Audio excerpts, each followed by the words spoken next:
Hey, what's going on, everybody? Welcome back to the Friends Podcast, man. Thank you so much for joining us. If it's your first time, thank you for coming through. We appreciate you. hmm So, my name is Matt. I'm here with my two co-hosts.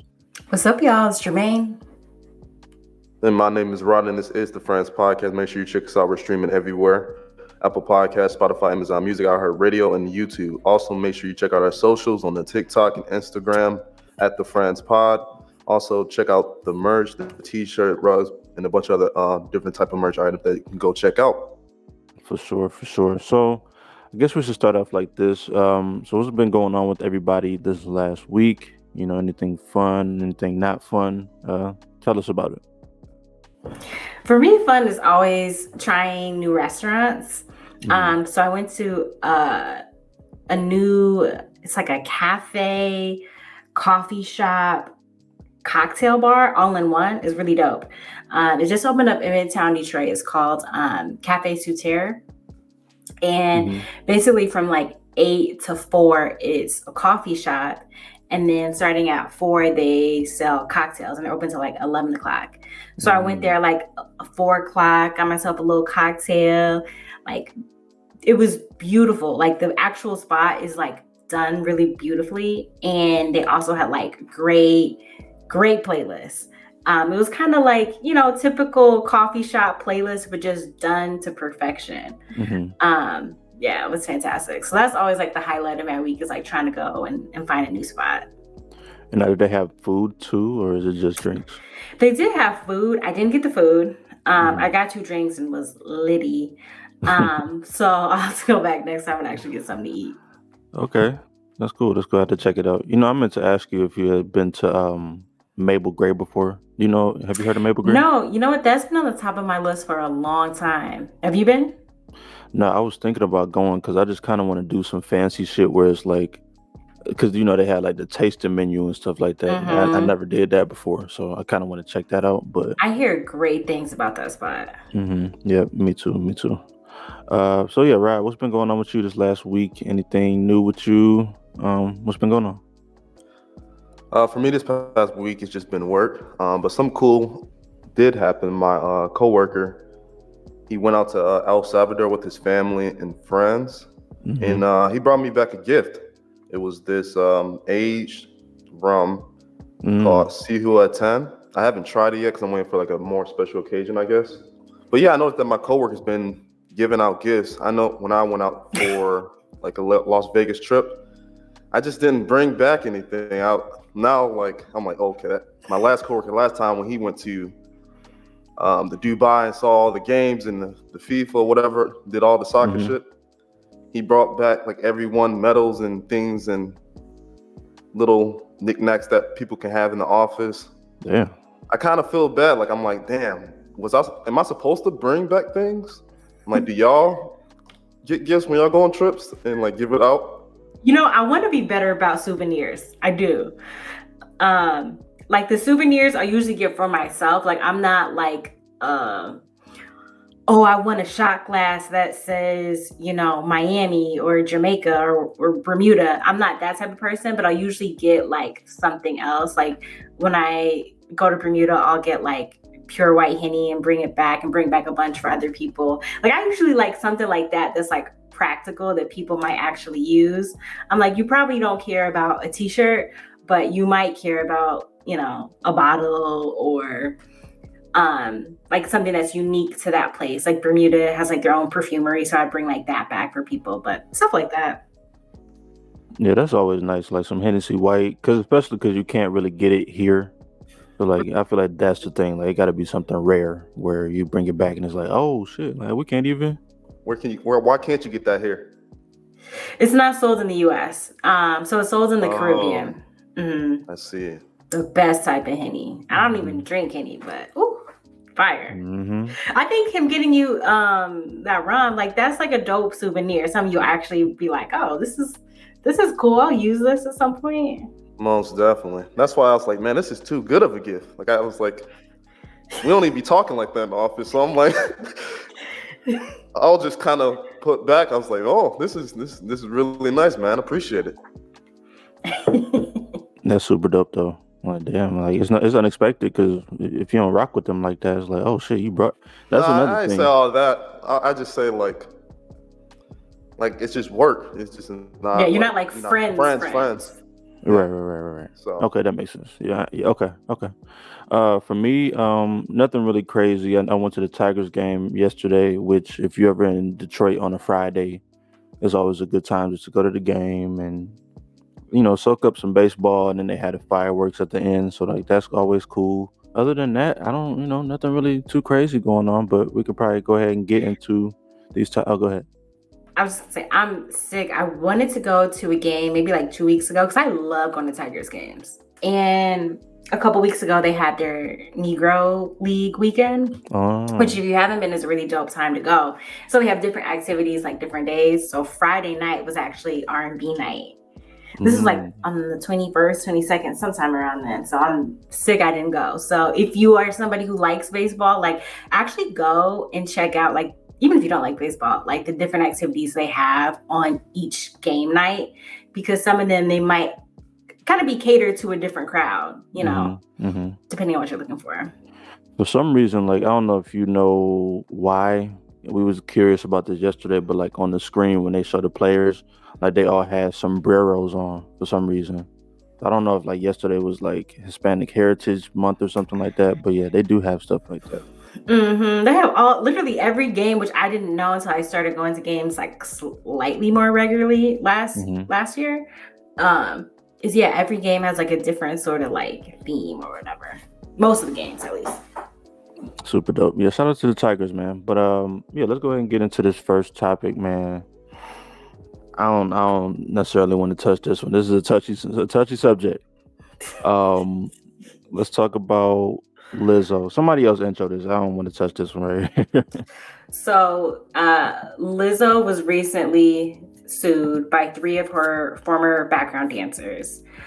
They sued Lizzo, her former, or maybe I think her current dance captain, as well as her like touring management group, her production company, Big Girl Big Touring Company.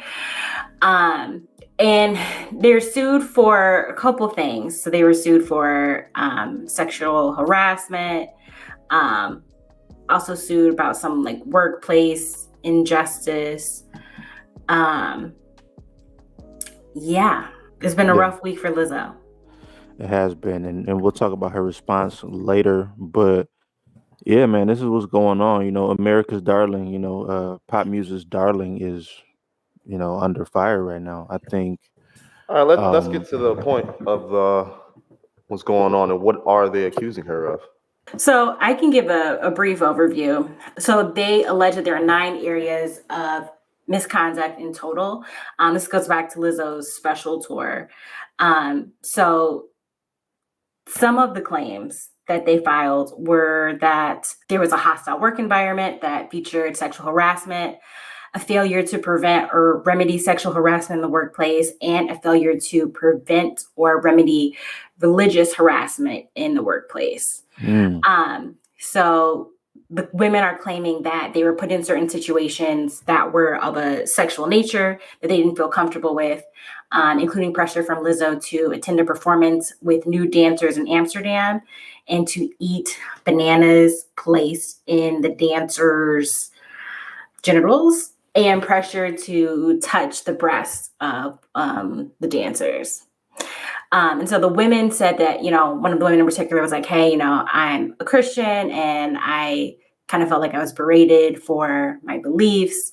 One of the dancers was a virgin and people were, I guess, kind of constantly like pressuring her about that, asking her questions about that. Let's stop here and kind of put our thoughts on it a bit here. So if you was working for Lizzo, okay, like she's a celebrity, her team and everything like that. Why would you feel pressured to go to the strip club or like whatever type of show? Why won't you like just not go to it? Like that's not your job. Your job is to be a dancer. Like you don't have to go there. I mean, I can at least speak from like I work in a professional setting. I can't speak to like, entertainment, obviously, but definitely at my job, like there were moments where you kind of know if you don't go to this happy hour or if you don't go to this like party after work, that people are gonna kind of put you in a certain category. Like, oh, so-and-so isn't fun. They don't really want to hang with us. Like, yeah, she might be good at her job. But, like, I don't really like her as a person. And kind of in order to get people sometimes to like you, you got to do some of that social stuff.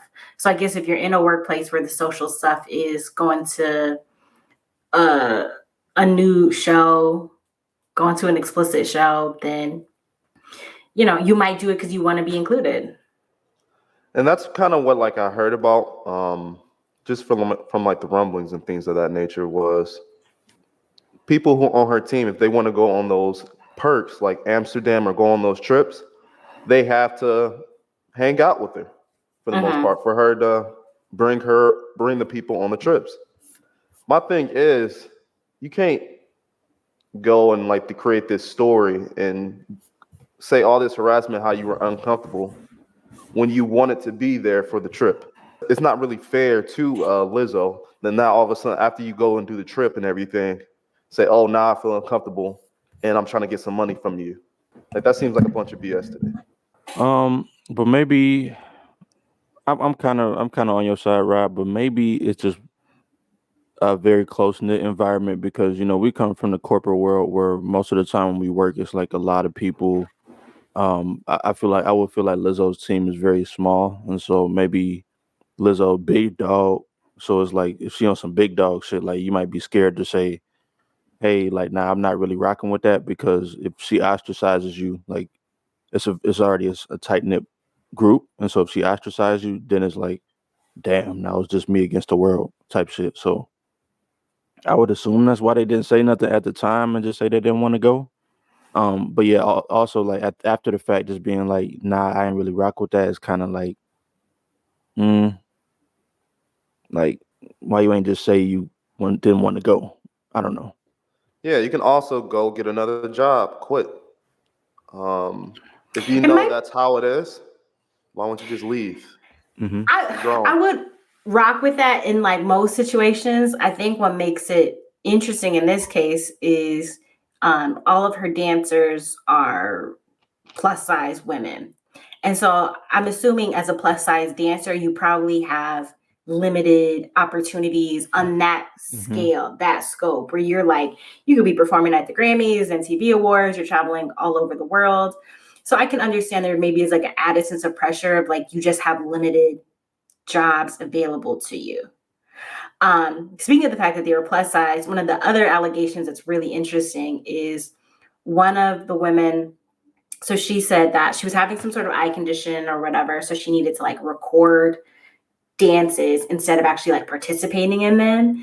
And so Lizzo accused her of like being lazy and said that's why she was gaining weight. So I guess she was, fat shaming her, which to me is like kind of the most interesting claim out of all of this is the irony of Lizzo supposedly fat shaming someone. I mean, shit, everybody needs somebody to, it's a totem pole type shit. Like everybody needs somebody to hate on. So like, yeah, it's ironic that Lizzo would say something, but I guess she kind of needs somebody to shit on. Like everybody shits on her too. So it's like, maybe she just like really just passing it off. I don't know. Yeah, I don't know. I feel like when people are joking around, it's easy. Like if that's her sense of humor, because she hears like so much fat shaming probably herself, and she talked about that. I can imagine she makes like a joke out of being fat a lot to alleviate some of the pain that she felt in the past. She made it into a joke for herself or a sense of brightness. But not everybody's comfortable enough in their skin to make those kind of jokes like that and just laugh it off. Like she's grown to that level.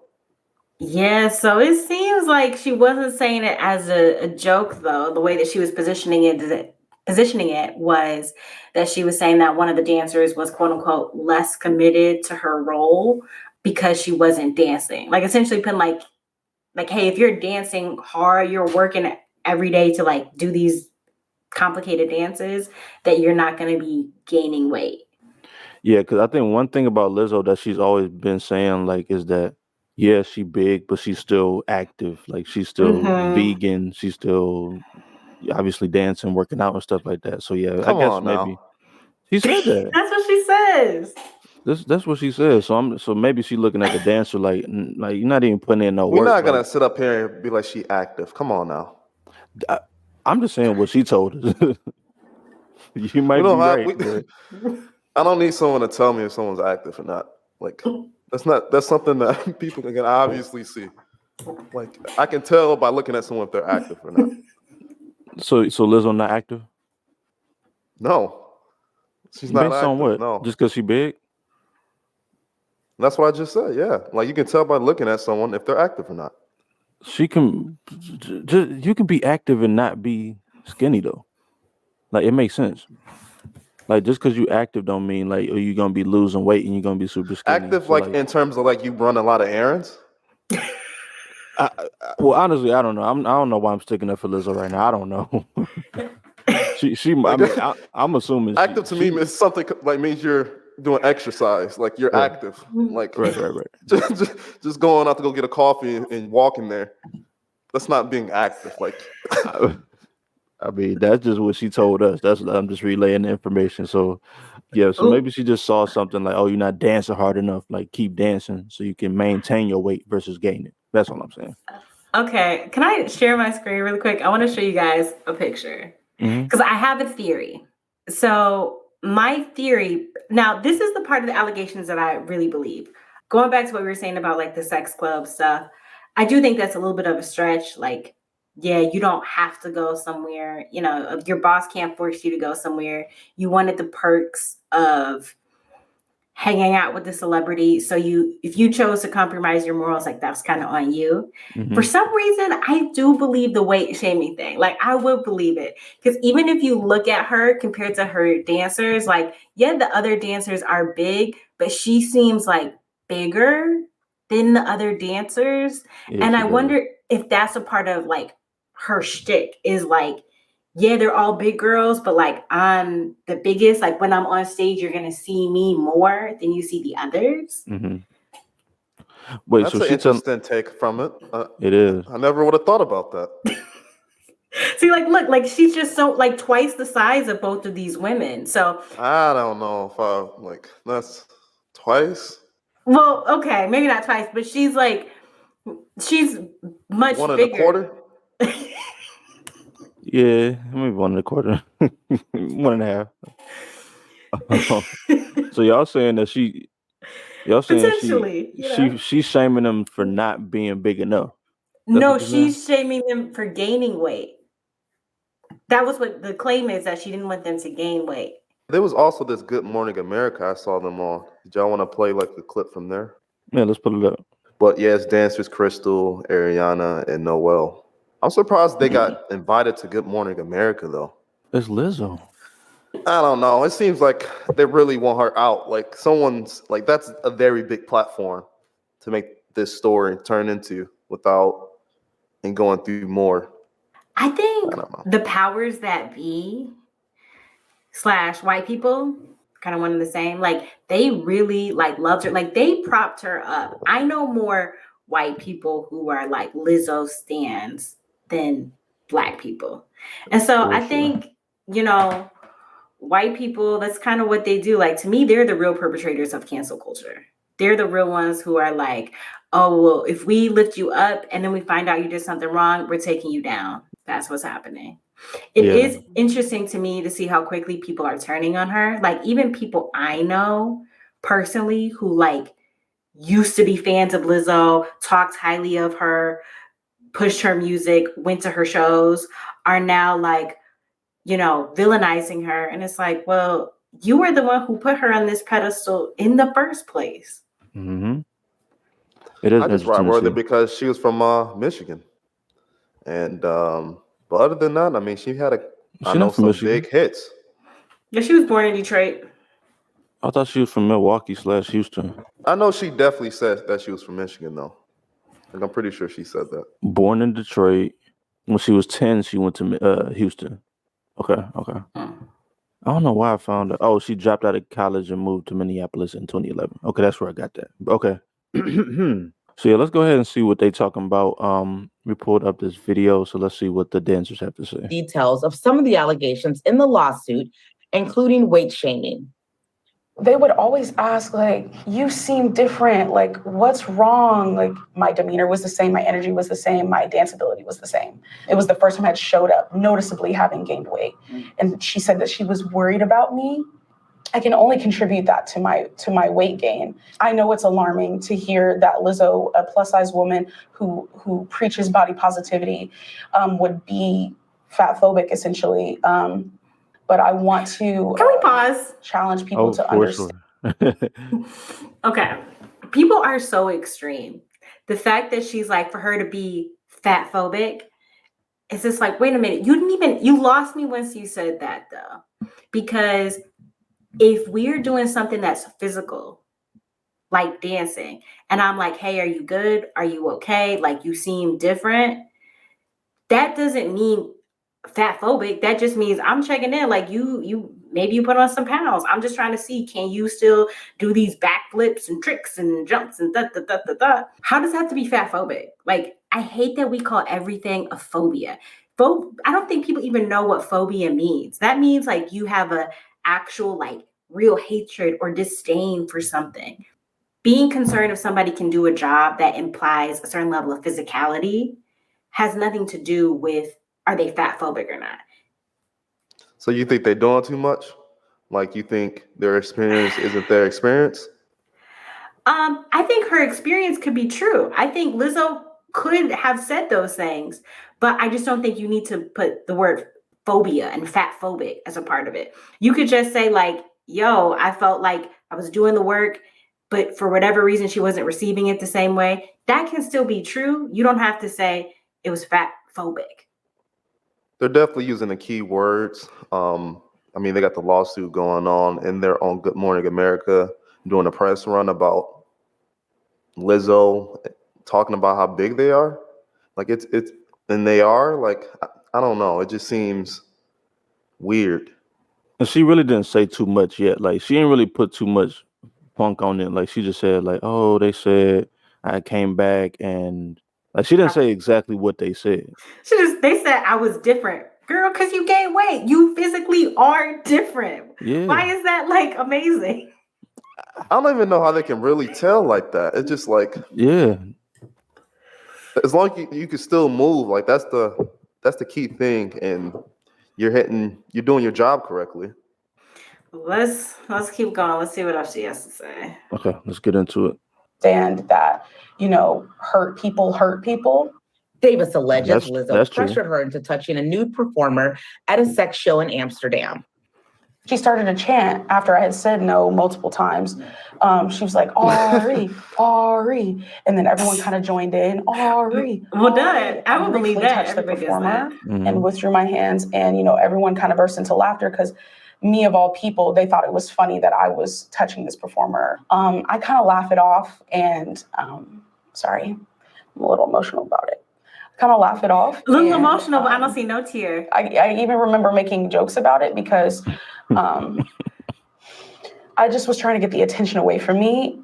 Could you not have left earlier? We're here because we want to be good enough for Lizzo. Facts. We then discussed the claim that Lizzo physically threatened Noel.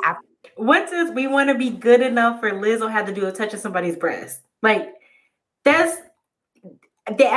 I'm with them like 50%. And then when I'm like trying to get myself the other 50% there, they say stuff like that and it throws it off. I'm trying to be good enough for Lizzo. Good enough means being a good dancer. Yeah. That's it. If you old enough, like, that's not an excuse to say you were pressured anymore. Like, you too old to just like let a chant. Like, if you really don't want to do something to go against your values, like in life, and it makes you want to cry and you doing all that, like, you just wouldn't do it. No. And you could make a joke about like, girl, be quiet, and just keep it pushing. But once again, Lizzo, it's big Lizzo. Like, like that's big dog. So it's like The biggest. All right, now, come on. We ain't got to do all that. I was just saying, like the Rick Ross, like I'll just pin the ad-libs. The biggest boss. The biggest.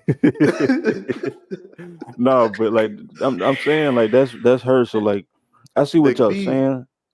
I see what y'all saying. Where it's like you a grown adult, like you should have your own autonomy, but at the same time, like this is Lizzo, like she's highly regarded. This is who we're working for. Like we want to impress this person. We want to be in this person's good graces. So you want to do anything that she says, even if it makes you uncomfortable. Like I could see how you can get in that situation. Would you do Now, that? Yeah. Like if y'all go to a strip club or a sex kind of isk, are you eating bananas like popped out of the vagina? Yeah. definitely not. That's an absolute no for me. If I make the example more maybe like realistic to my life, I have had an experience where I worked at a smaller company where like the owner, I knew the owner, I was working with the owner. And in that case, it is awkward when you're in a situation like that where you're in a smaller knit of people and you know, like, man, I really don't want to piss this person off because they're the deciding factor of if I get paid or not. They're the deciding factor of like what opportunities I have. Still, even then, there were certain things I like didn't do because they didn't go in line with my morals. But it was definitely hard to have those conversations and be like, hey, by the way, I'm not doing XYZ because that's not who I am. So it can still be done. Are you comfortable to talk about like what kind of things were there? Oh, there weren't like sexual stuff. I still probably don't want to say it. That's fair. Is there a genre? I'll tell you guys off mic. But yeah, no. Okay. That's fair. Yeah, so like that's my only angle where it's like that's her boss technically, and so like I can understand, but I do see what y'all saying where it's like, yo, you a whole adult, but let's go ahead and get into it. I thought you could take it a lot more serious though. What about the movie is that like Weinstein, right? They always say he was in a position of power. He had actors or people come up there all the time to his office. They felt like they were pressured to do it because he is the boss. And to make the comparison in this situation, like Lizzo, like she is the boss. She took him to some inappropriate places that they didn't want to do. So maybe we should take up for the victims who are saying, hey, this is how we felt as a collective, if they're all saying that. And then also there was like another report of her past director who worked with her. And she was doing a documentary and then ended up leaving after a couple of weeks because she felt like it wasn't a good work environment for her. Yeah, I mean, if a lot of people saying something, like you should probably believe them. Like they all three got up on her as a unified front, like all three of these women. So it's like it might have been fucked up. It might have been a fucked up environment. And in addition to the director, I think there was somebody else who also came out and said that they worked with Lizzo and also had a not so great experience. So this week, Lizzo's been getting it kind of from every angle, to be honest. So that same girl, I want to play another clip of her. So I believe her name is Ariana. So this video was shot back in April of 2023. So fairly recently ago. This supposedly is a video that was happened after the alleged events took place, but still before the lawsuit. And in the video, she seems to be singing Lizzo's Surprise! Hi. What's up? It's Ariana Davis from season 1 of Lizzo's Watch Out for the Big Girls. I know. Oh, she was on her show. Why is she here? What is she doing auditioning for season 2? That's a good name. The short answer is I'm a singer. And I just want to share that part of me with y'all. I know I've been on tour. I've been working with Lizzo for some months, maybe close to a year now. And it's been so amazing and such a beautiful journey. Amazing. What are you doing? But and anyway, beautiful journey. I might as well shoot my shot. I mean, I don't think she knows that I can sing. And I always say this, but dance is my first love and music is my passion. So you guys get the gist. She was singing Lizzo's praises after these events came through. And I think that was something that I don't know if y'all caught, but like she said, she's a singer. So when I would want to stay on Lizzo's good side because it's like, oh, maybe she could put me on. Now that I'm watching that seems like some BS. You can't be on Good Morning America talking about you was getting ready to tear up. By the way, you had like the straightest face ever. And now you're on TMZ talking about high praises. You're trying to be on her show, her dancer, worked with her, saying it was a journey, it was beautiful. Like, now it just seems like, yeah, this is for sure. This is a scam. They're trying to get it for money now. Like, now I don't believe her story at all. And she gave an explanation after the video came out. And it said, quote, right up until the last minute, I didn't realize how bad it was and how much I was being taken advantage of. I just didn't really want it to save my job. This video further explains how much I was trying to please Lizzo. It's like, I don't know if I take from that you were trying to please Lizzo. I think that shows that you were trying to come up. That's it. That's it right there. Yep, trying to use her likeness and everything to make something out of herself. And when it didn't work out her way, now she's coming out with all these different stories.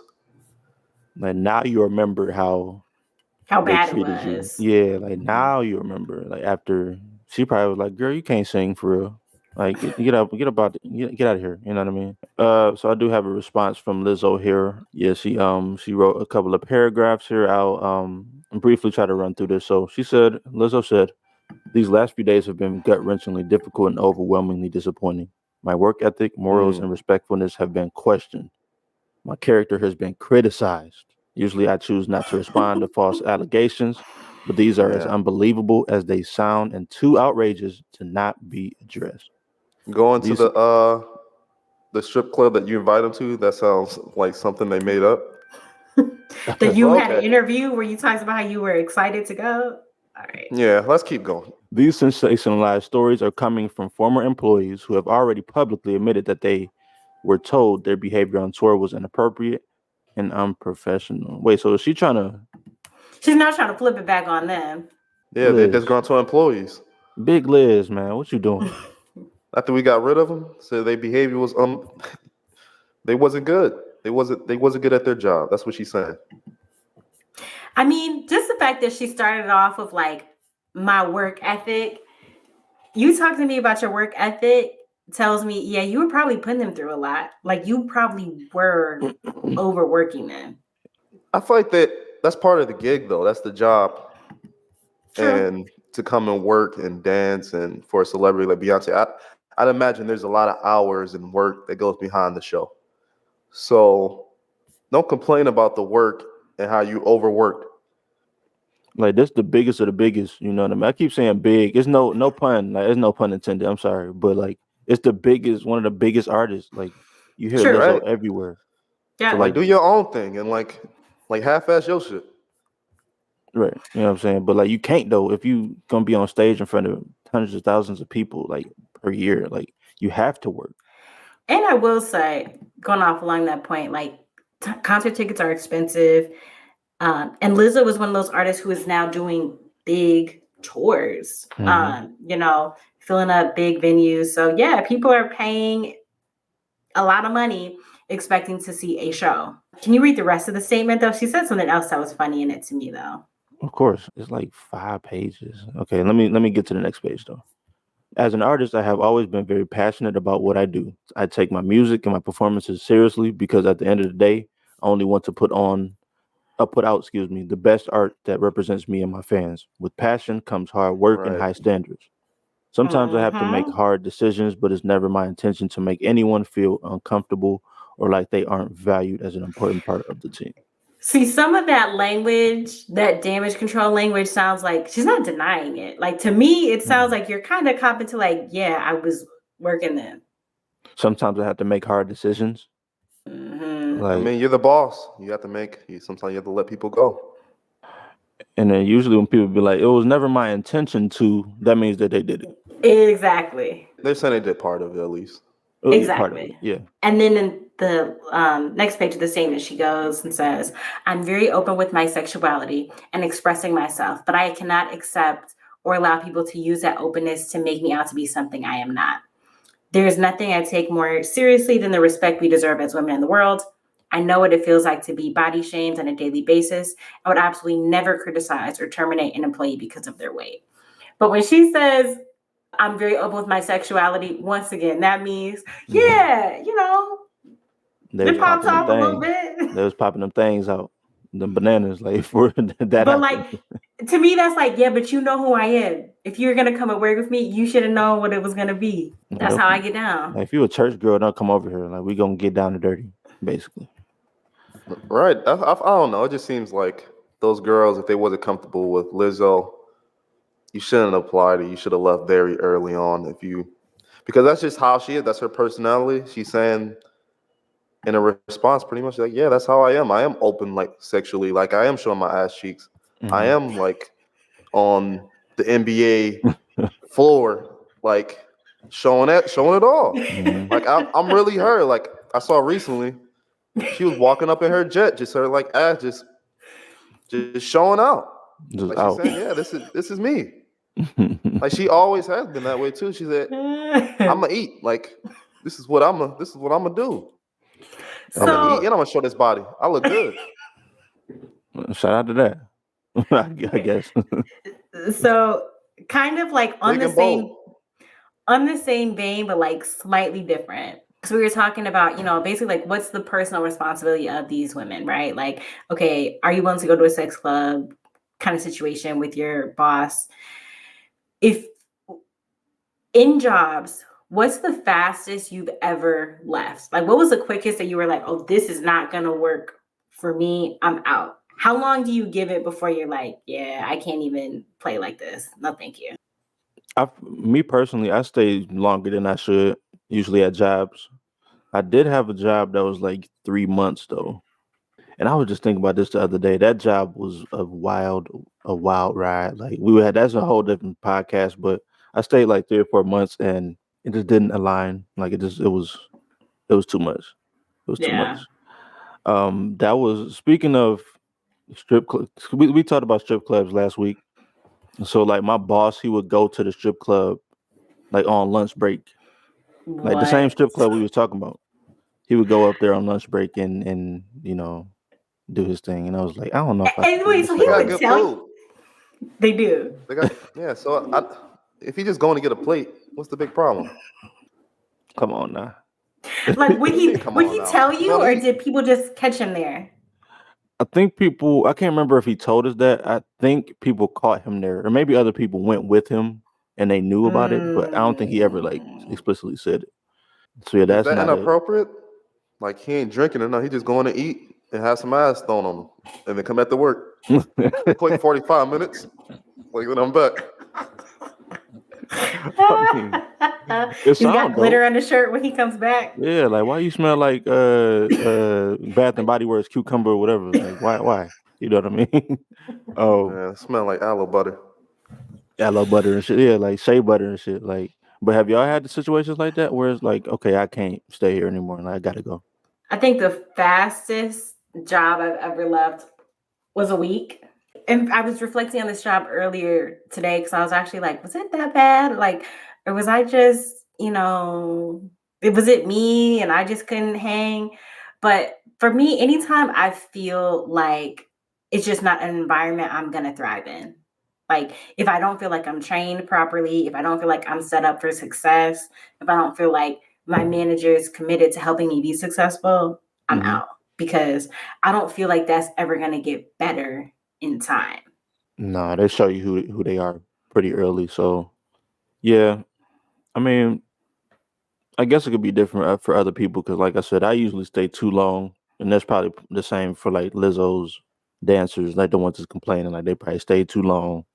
Ben was getting shit on, and they should have been left, but it just like hit that breaking point. But do we want to talk about the boyfriend stealing thing? Because I know that's like we done been on Lizzo for a minute. So how y'all feel about talking about that? Said the boyfriend stealing? Yeah, supposedly she stole somebody's boyfriend.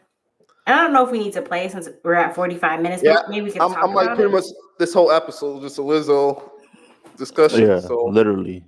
yeah, So we're deep into this Lizzo shit now. Like, so Yeah, 10 toes down. But yeah, I guess we can wrap it up here. I don't know if we have final thoughts on Lizzo, but I would just say like I'm just waiting for more things to come out. These interviews and stuff like that is not really doing it for me. I need like videos of this shit happening, and then like I'll make a decision. So the thing is, I felt like they did that shit. Lizzo did it, but I also partly on the side that they're just trying to get a money grab as well. Like, yeah, y'all did go and do that shit, but I do not believe it was like an environment where you couldn't leave. Like, you are grown, you can get out, you don't have to go to Amsterdam. You could have kept your ass in town and did your job and had them shit on you over there in Amsterdam, maybe. Yeah. But hey, I don't know. Somebody just chanting and giving you peer pressure and all that, that's not enough at 20 something years old or however old she is. That's not an excuse no more. Yeah, I'm with Rod. I think two things can be true at the same time. Like, I definitely think stuff happened at Lizzo's tour, whether it's, taking people to sex clubs and, pushing religious beliefs or, weight shaming. I believe all that stuff happened. But at the same time, I also think like at a certain point, it's this person didn't do it to you. You chose to do this to yourself. Like you at any point in time could have gotten been like, yeah, this is not going to work out for me. Thank you though. Yeah. It's like, is it illegal that you stayed too long at a hostile environment where it's like you knew that you was getting mistreated and you could have stuck up for yourself, but you didn't? Like, is that illegal where you can sue them? I think that's what it comes down to.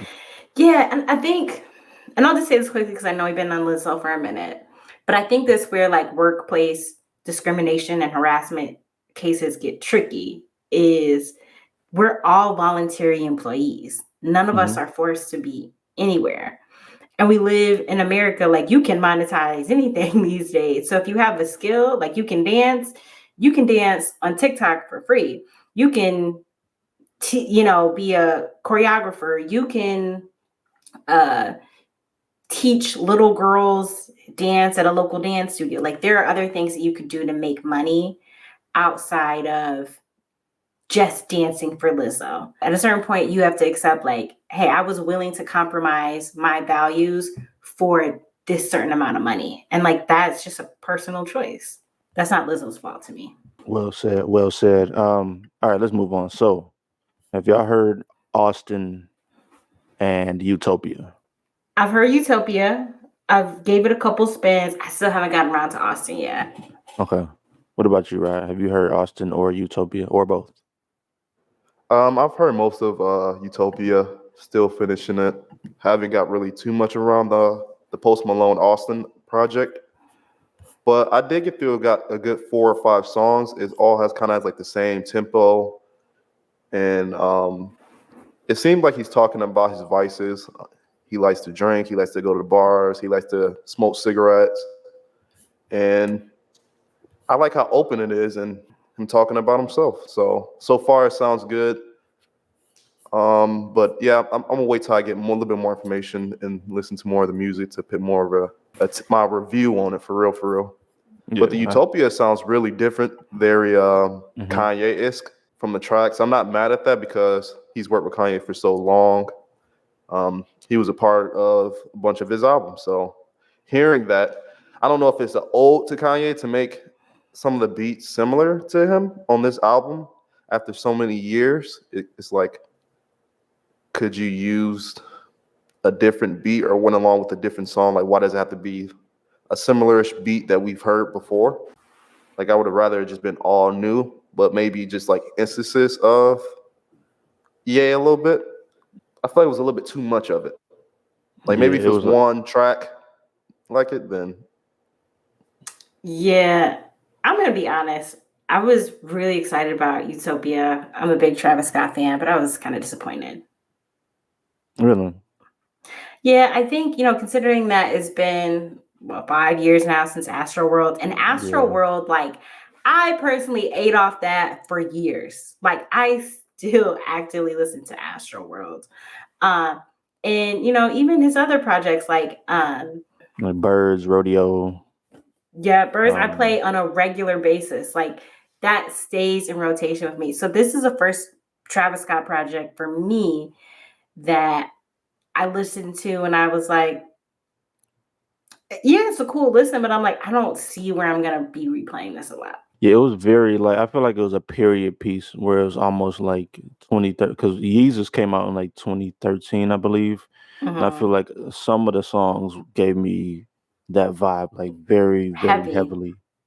And I think it's just interesting to kind of like base your music off of like one album. Like it's like a Kanye era, basically. Yeah. It was just kind of interesting. Now I will say it was good, like it's well produced. He'll never really be talking about nothing too crazy anyway. So like lyrics, we're not even gonna really talk about that. But sounded good.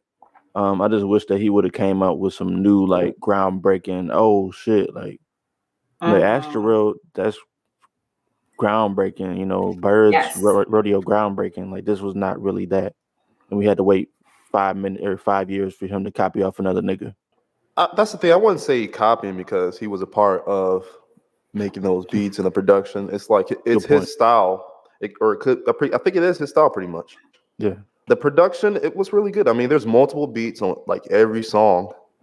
It was amazing, and I feel like every time I listen to it, it does sound better to me. Like I really love Utopia so far, and I don't know. For me, it's good. It's a great album. To me, what's interesting is it's like you said, he loaned Kanye his style for Yeezus. He took it back for this album, and then he like mixed in a little bit of the dance music scene that's going on right now of like K-pop echoes. It kind of just reminds me of like when you let your friend like borrow like your jacket or something that looks really dope on them and they get a lot of compliments. So you're like, shit, let me put it on and try to like funk it real quick. Yeah. That's kind of what it feels like. And I wish he would have just maybe done the same thing, but done it in such a different way that we like really had to listen to find the like Yeezus inspiration. I think it's just a little too overt for my taste. It was so obvious because I was like falling asleep listening to it because I listened to it like as soon as it dropped. I was falling asleep and I woke up out of my sleep. It was like 1 a.m. or something like that. And I woke up. I woke up on my. It wasn't because of the project. It was just late. It might have been because of the project, but I woke up on my sleep like, damn, this shit sound like Yeezus. Like I thought Yeezus was playing damn near. So yeah, I do agree with you there, Jermaine. Like why like 100% carbon copy it? Now I do want to ask y'all about the Drake shit, right? Why is Drake still taking shots? Meltdown. Yeah. So Drake was on Meltdown, with Travis Scott. So you have verse 1. Can somebody tell me, please, why is Drake still taking little slick shots at Pusha T and maybe at Kanye? I thought I'm trying to like rewind back, but when Push debuted that track at the Louis Vuitton show a couple months ago, I know he was talking about Jim Jones in that song, but I think he had some shots at Drake in that too. I'm trying to remember what they were though. I can't remember. I'm trying to look it up right now. I don't know the name of that song, so I can't really. Yeah, and it never got released, so I don't think we can really play it back. But I feel like that's where it stemmed from. I feel like Push kind of keeps like pushing it along, and so like of course Drake's gonna respond back to it. I think it's just because Story of Adonis was such a crazy diss, and he can't get over losing. Yeah, I feel like that's always like he feel like that's on his record. Like Jay-Z didn't. People don't think of Jay-Z as like some people will say Jay-Z won, and they'll say like his career like took off way more. Like it's always going to be a notch on his belt, and I feel like he always is going to talk about that. And the thing is with this one, he was taking a shot at Pharrell as well as Pusha T. Because when Pharrell had sold off all his old jewelry from all his old music videos and things like that, Drake had that photo where he was wearing all the Pharrell stuff, showing that he bought it down, and he was like, it seemed like he was showing props to like Pharrell and everything, and then Yeah, now it we get did. this track, and it's like, I melted down the chains from your boss, like, and that's a crazy, like, this man is strategic as fuck. Like, Yeah. him and Pusha T are like on different levels when it comes to like disses, and yeah, it was crazy. I think Drake just have more money, so he has more room to play around. Like he can go buy all them chains and melt it down, just on some like, oh, like I'm trying to disrespect you. Like that's just his money, you know. Pusha T could do that too. it also, like you said, it's very strategic. Because I do remember thinking when I saw those pictures of him with the chains on that it was like giving him props, and maybe I'm just being naive, but I kind of wonder like if he really was giving Pharrell props. And then, because that happened before the Louis Vuitton show happened. Yeah. So right after that, the Louis Vuitton show happens, Push comes out, debuts that song. And then I feel like that's when things switched. That's my theory. He felt the way. Yeah. He was like, I'm finna melt these motherfuckers down. Like, all right, are y'all gonna play around me? He said, give a fuck about all that heritage shit. Since V not around, the members done hung up the Louis. They not even wearing that shit. Woo! This man, those bars was crazy. When I heard that, I was like, oh my God, like, oh shit, like Drake is, man. Go ahead, Jermaine. Pusha gotta respond. Like that's not a light bar. I gotta say though, like one of the things I really respect about Drake, and I feel like we've talked about this maybe here in the podcast before, is the fact that like he really doesn't seem to mess with certain like markers of wealth and celebrity and fame that other celebrities run to. Like we've never seen him at the Met Gala. He isn't walking in a bunch of fashion shows. He's not doing the Kanye and like, oh, I'm gonna make, he has his OVO line, but he's not trying to make it a high fashion line. And I'm in Italy, making these collections. I kind of like that he leaves all that stuff behind for other people. Let's get it like a little bit correct. Like most artists can't do that. Like going to high fashion, like that's not really for artists. Like only Kanye is really going up to that level, really, as an artist. If there was somebody else, if there was somebody else who could do it though, it's Drake. In terms of like money, influence, access, Drake could do it if he wanted to. I don't think he could. Rocky, I say Rocky too. I don't think Drake ever had the fashion sense to just go into that level. I mean, he has OVO in his stores and stuff like that. It's like t-shirts, very casual wear. But high fashion, I don't think he has like that sense. And people never looked at him as a high fashion guy. That's kind of what I'm saying though, is like a lot of people get money and then, okay, I'm going to pay for that. I'm going to get the crazy stylist to like dress me, put me in these rooms. And so then I now can be the fashion guy and then get invited to these fashion shows and then builds a legacy based on that. And I like that he's like, no, I'm sticking with like the music and I can rock my Nike with my chains on and that's enough for me. I'm not trying to be at the Louis Vuitton show. No, thank you. I don't know. I feel like that's taken away from Kanye because he did go and like he interned for all these high designers. He learned how to do them himself and have the vision himself. But he's not getting it from someone. I know, but I'm not taking it away from Kanye. I'm just saying like I like that Drake doesn't do that because he could do it. Like Beyonce, for example, she has Ivy Park and she's tried to work with lots of different designers. That shit never really takes off. And she won't just like because accept it. It's not her. That's why it's like that's what I'm saying. Like they all take that same blueprint. I like that Drake is like, I don't even want that blueprint. He did some big deals like Jordan and the shoes. But it's stuff that he wears. That's what I'm trying to say. Is like it ain't Louis. Yeah, it's not any. Like Rocky has been. We've seen him all over, different fashion campaigns, and that makes sense for him because he's into fashion. Drake is like, that's not even for me. I don't want to deal with these different heritage brands. Yeah. Probably because He probably don't want to compete because that might be the only thing he'll lose to Kanye in, or like the other rap fashion people. Like he'll probably lose to that because like Rod said, Kanye been doing this shit since like whatever 08 whatever 04. Yeah, he like sticks to what he's an expert at, which I just respect. I feel that. Yes, I don't know why Drake is doing all these things. I don't know why he's still responding. I guess it could be that Pusha T thing that at the fashion show. But I guess overall, like, do y'all feel like y'all listen to the album Utopia enough to give it a rating? Do y'all have any favorites just off the top that y'all can pull from? Any favorite features? I like the track Schizo. I like that track. Schizo, okay. I like the intro. I like Topia Twins with Rob Not 49 and 21 Savage. I like Meltdown. I did like yeah, I mean I like the album, so Rating? Do you want to rate it right now or no? Like I ain't 1 to heard it 10. enough to give it a good rating, but because like at this point since I haven't really got into it, I think I might have heard at least through once now. I'm gonna say 7.5. Okay. I think that's fair. Jermaine, do you have a rating right now or have you like delved in deep enough, do you think?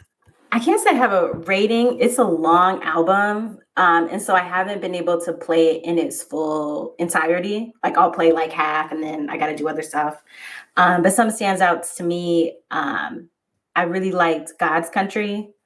I liked Fiend. Schizo was also a standout. I'm still trying to work my way through Telekinesis. Like I really like I like the first half of it. The beat drop, I'm still like not so sure how I feel about, but I definitely like the first half of the Telekinesis. To me, like I'm like not super excited about it just off the first listen that I had.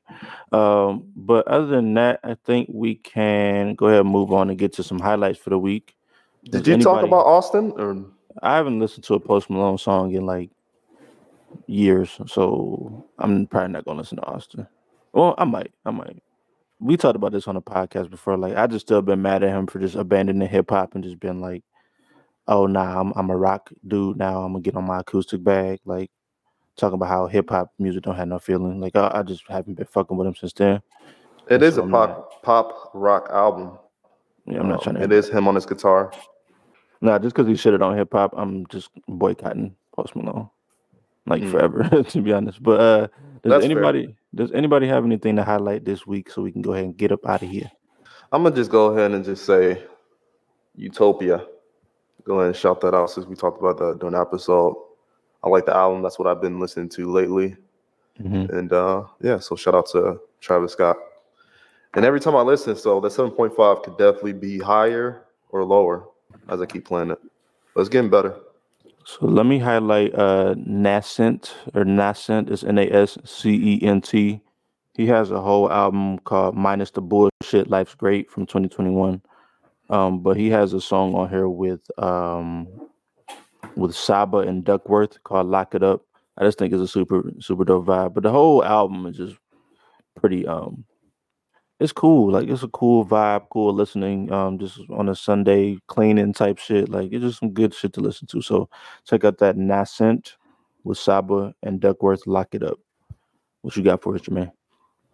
So I want to shout out a YouTube channel. It's called Intellectual Media. It's spelled INTELEXUAL. And it's this super dope girl who talks about like just like history and sociology and pop culture and sex and does all these like deep dives and different topics. So one video in particular I would highlight. It's called Words Are Messy, a History. And it's basically all about like slang and ebonics and how, because of the internet, a lot of how we speak as Black people is being taken over and co-opted by white people. But how sometimes like they don't really know what these words mean in a real life context. Just that like the history of language is important. And so it's like a mix of being like entertainment and like fun to watch, but it's also like very intellectually engaging. You can also like learn a lot. So it's definitely like really dope to check out. Highly recommend. For sure. So check out that Intellectual Media. Check out that Utopia if you have not already. Check out that Nascent song that I spoke about. But other than that, man, this has been The Friends Podcast. If you made it this far, we appreciate you. Yes, sir. And we out. Peace out. Bye.